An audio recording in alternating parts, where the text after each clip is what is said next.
The moment you feel anxious, you feel khawatir, you feel all that, that's the devil. You know, okay, I gotta pray because that is not of God. Fear is not of God. I don't think drinking is a sin. I think the addiction is a sin. I think that the devil can use anything. It doesn't have to be alcohol. It could be anything, you know. But for me, kebetulan that's my poison, right? I let the devil control me. You know, I let the devil use me. And I heard a lot of people, and that's the saddest part. Gue udah ngeludahin Tuhan, seluruh Indonesia tahu gue Kristen, gue selingkuh, gue hancur gini, gue udah ngeludahin, you know.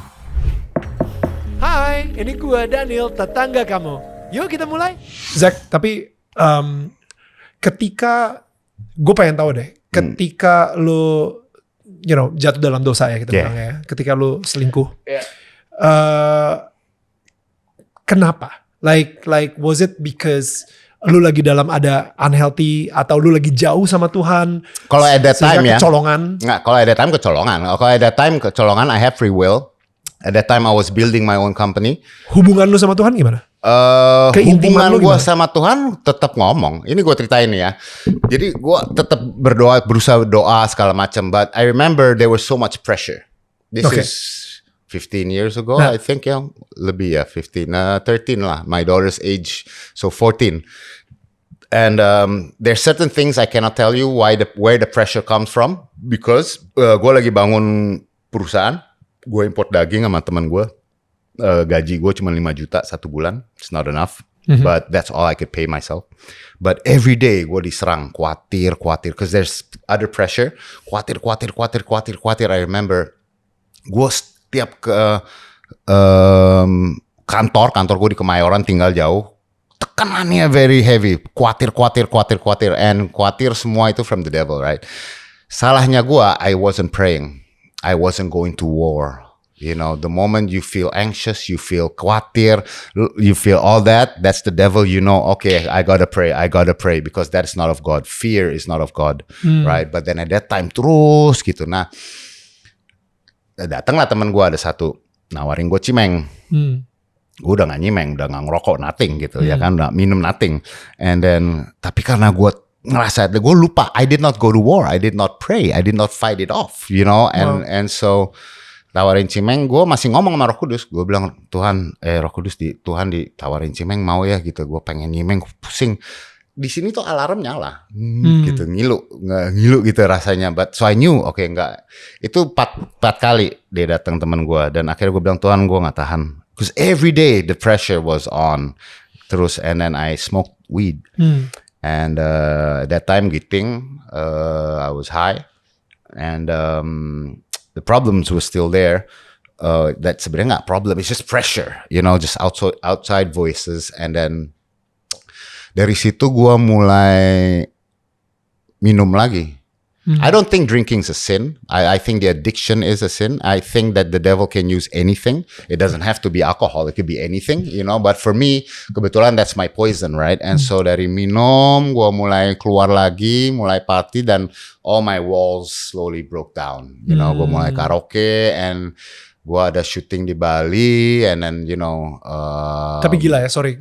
Kelihatannya benar-benar dari worry, dari anxiety, dari ketakutan, karena lu akhirnya reframingnya atau fokus lu sekarang bukan lagi ke Tuhan, tapi fokus lu sekarang ke all the anxieties, all the problems, and the pressure, Jadi itu kayak ada crack gitu, yang tadi lu bilang ada sebuah crack, dan di situ setan bisa masuk memperbesar crack tersebut. It is the devil juga, makanya menurut gua, not all mental illness is mental illness, I believe, but I know a lot of mental illness that aku juga ngalamin, just that is the devil.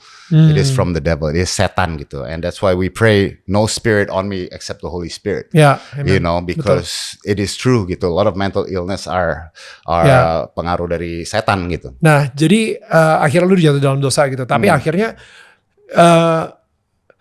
ketika kita menghakimi diri kita sendiri, you know, akhirnya lu cerai sama Nafa. Oh, itu juga dari situ ke cerai juga 6 tahun loh bro. Oh, dari situ? Gue berusaha bangkit, gue berusaha kuat, dan ada momen gue udah kuat lagi, doa lagi, jatuh lagi, masih minum apa sekarang begini sampai at one point I divorce gitu. But yeah, it was a tough journey because I don't know what you gonna say? So my question is, ketika lu udah cerai, kenapa dan maksudnya hidup udah benar kayak kelihatannya udah jatuh sejatuh-jatuhnya gitu ya. Saat itu nih, gue belum ngomongin fase kedua nih abis ini nih. Fasenya banyak. Pertama, kenapa lu masih terus berpegang sama Tuhan Yesus? Mungkin saat itu lu pernah mikir gak sih kayak, ternyata gue jatuh lagi, emang mungkin jalan gue bukan ke Tuhan Yesus deh. Nggak pernah. Oke. Banyak orang nanya gue, kok orang bisa murtad? Kok orang bisa meninggalin Tuhan? Buat gue sederhana. Gue banyak yang gue kenal yang dulu Kristen yang dia meninggalkan. Buat gue sederhana. Dia gak pernah berjumpa sama Tuhan. Dia gak pernah mengalami Tuhan sesungguhnya. That's why they can live. I could never live. I would never live. I'd die. But gue mengalami di mana gue titik udah harapan gue cuma segini. Tapi gue tahu bahwa gue tahu dia itu Tuhan. And I don't feel him, I don't hear him. During that time yang gue lagi begitu, there's one time gue nggak lagi doa, gue lagi hancur-hancurnya, gue lagi naik mobil di tol, gue inget. Tiba-tiba radio, masih dengerin radio gue, itu 4 lagu berturut-turut lagunya Tuhan ngomong sama gue. Tiba-tiba in my car, his presence came and I just started crying. Gue sampai harus minggir karena he just come. And one of the songs gue inget, there's a few songs, but one of the song lagu zaman sekarang, Lean on Me, ada liriknya gitu, Lean on Me, and it was just him lean on me, you know, just him speaking to me. Bukan lagu gereja gitu maksudnya? No, dia nggak pernah ngomong sama gue pakai lagu gereja. Dia ngomong sama gue pakai lagu Bob Marley pernah, dia lagu sama The Massive pernah. Jangan menyerah. In my dream. Wow. We literally in my dream he was singing that song. He was singing Bob Marley, emancipate yourself from mental slavery. None but us can free our mind. Dia nyanyi, he sing it. He's a romantic God, you know. He's a cool God juga, you know. The first time he talked to me juga audible pakai billboard rokok, you know. Yeah, he's, you know, and that's why, you know, humans are religious. God is not religious. You know, God's God. He's the God of the universe. Tidak bisa dibatasi, tidak bisa dibendung, tidak ada yang mustahil buat Tuhan.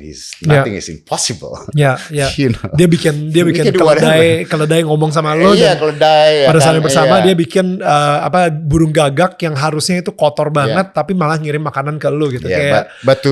And so makanya jangan beragama tapi mengalami Tuhan, experience God, and that's what happened to me gitu ya, karena walaupun lu udah jatuh banget, lu udah berdosa banget, lu udah ngerasa kayak hidup lu hancur banget, tapi dengan dia datang terus, he came to me, and every time I seek him, he always comes, and that's why I learned that it's all grace. That's where I learned gue di titik paling rendah, he still love me, but he's God, I know he's God.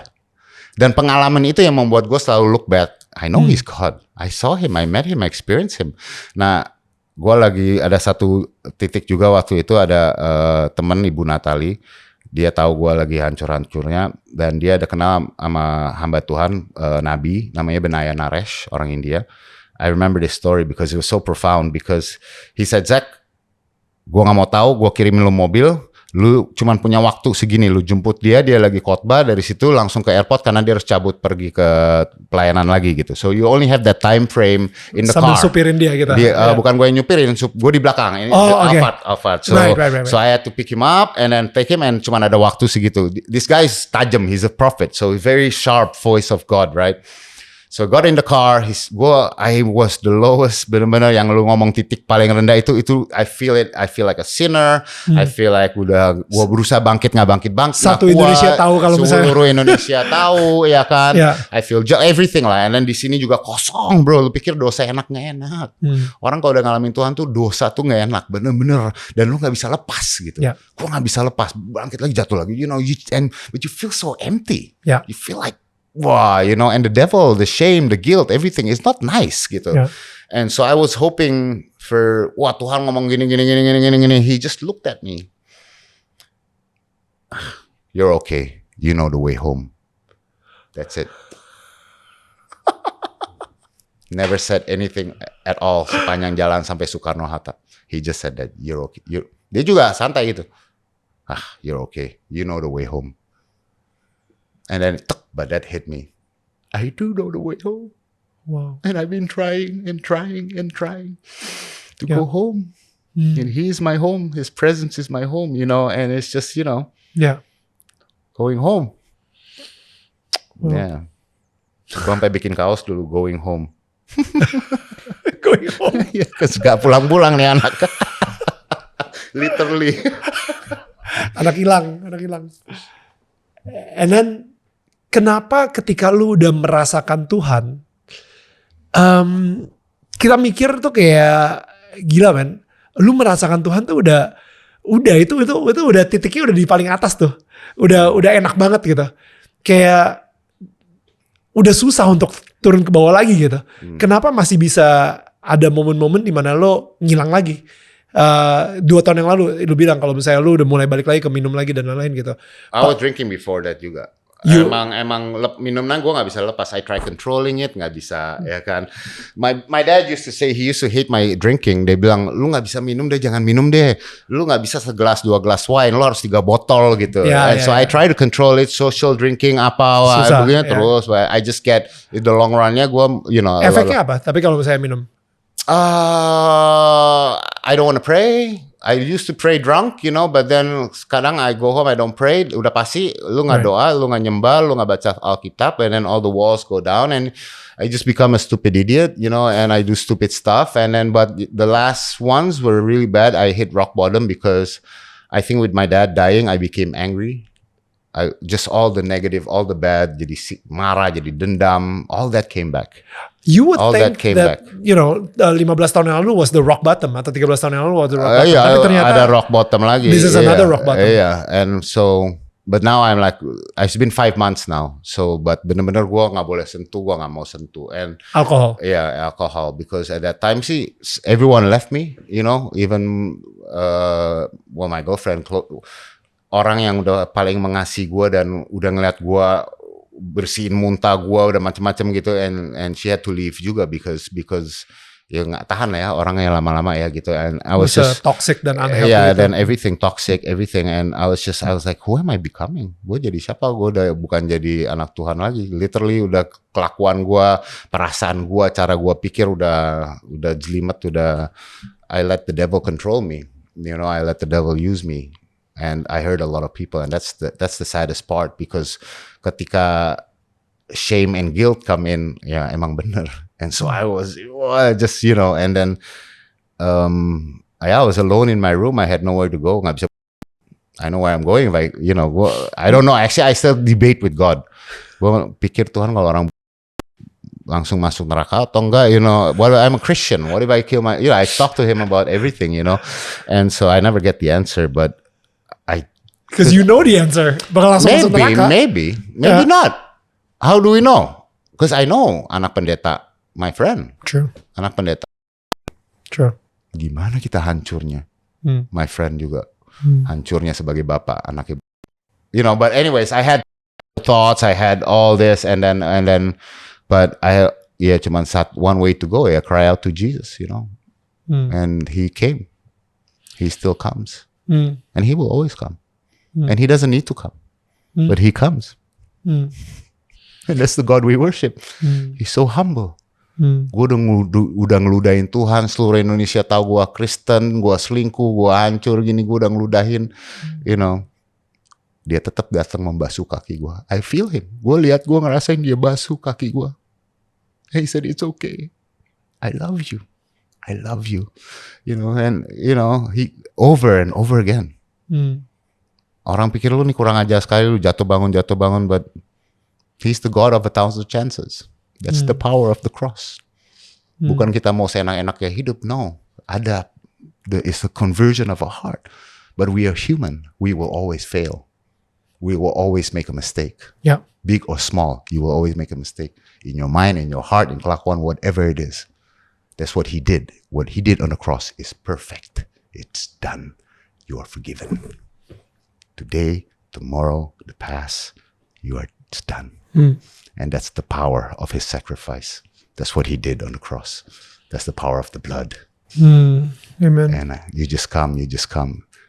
Dia basuh kaki gue, bro. I feel it, I saw it. I didn't see it like a vision real, but I felt it. I just knew. And you know, And that's what he did to Peter. That's what he Yeah. did to all the apostles. Kalau aku nggak membasuh kaki. Bahkan Judas. Yeah, and Judas too. Yeah. I Yeah. always, sad. Yeah. Lo, can people see Jesus through you? I don't know. Let's ask. That's the thing. Yeah. Like the whole time tadi itu gue kayak I was like kayaknya terlalu frontal deh kalau gue nanya. Ini Apa? Tuhan, can people see Jesus through you? Terlalu Kayak- frontal gimana? Untuk nanya itu, can people see Jesus through you? Because I feel like you have been talking about Jesus, but to show Jesus, it's another milestone gitu. Yeah. You know, lu udah ngasih tahu tentang hubungan lu sama Tuhan, Yeah. seberapa hebatnya dia di dalam hidup Yeah. lu, seberapa Yeah. cinta dia yang benar-benar nggak ini. Tapi I don't know. I think some people have seen the worst of me too. Some people have seen the devil in me. Some people have seen both. the Jesus in you. Oh, and the devil. Iya kan? Yeah. So I can't answer that question. I think that's every question buat kita juga yang that's what we want to strive. That's what we want to achieve. Bahwa Exactly. we want people to see the Jesus in us. But if I get to ask certain people, I know a lot of people who come to me and thank me. Yang bahkan gue nggak sadar gitu, you know. But I know a lot of people who have seen the worst in me. Who have yang dapat dari the bad stuff of me, yang gue lagi kelakuan gue lagi busuk gitu. Dan the closest person to me seen both, you know, the Jesus and you know they can't deny the Jesus, jelas. But then once I lose control, then Kenapa? How come they cannot deny the Jesus in you? I don't know. Maybe just weird things and just the miracles and sometimes you know Miracles kayak lu close. ngedoain orang. Yeah, I think certain. I remember. You know, like a very close friend of mine, she used to say, emang Tuhan sayang ya sama lu ya, ada aja gitu. And you know, as simple as AC mobil gue tuh dulu rusak, memang gak bisa, emang panas, nyala, cuman panas. And I said, you know, it's really hot. So I just said, dalam nama Yesus, sembuh lu. Beneran, dia bingung gitu. Gue juga bingung gitu, you know. But just certain small things that, you know, that yeah. But you know we're human. Yeah, Nah of course. makanya begini, rohnya Tuhan Yesus tuh dulu roh apa? Jadi waktu gue mulai jatuh cinta sama Tuhan, gue pikir gitu, untuk satu-satunya cara untuk gue mau kasih seluruh hidup gue untuk Tuhan. Gue tinggalin tuh syuting, gue mau tinggalin semuanya. This is the first time God spoke to me ya. Tiba-tiba suara audible, God's voice audible, bahasa Indonesia ngomong begini, jauh lebih penting pengalaman sama Tuhan daripada head knowledge. Because knowledge is only knowledge. Ya. But pengalaman is revelation. Dan untuk Come on. nyampe ke Tuhan, kita gak bisa cuma pakai knowledge, tapi knowledge itu harus jadi revelation. Gue selalu bilang kalau Tuhan masuk akal, gue gak mau sembah.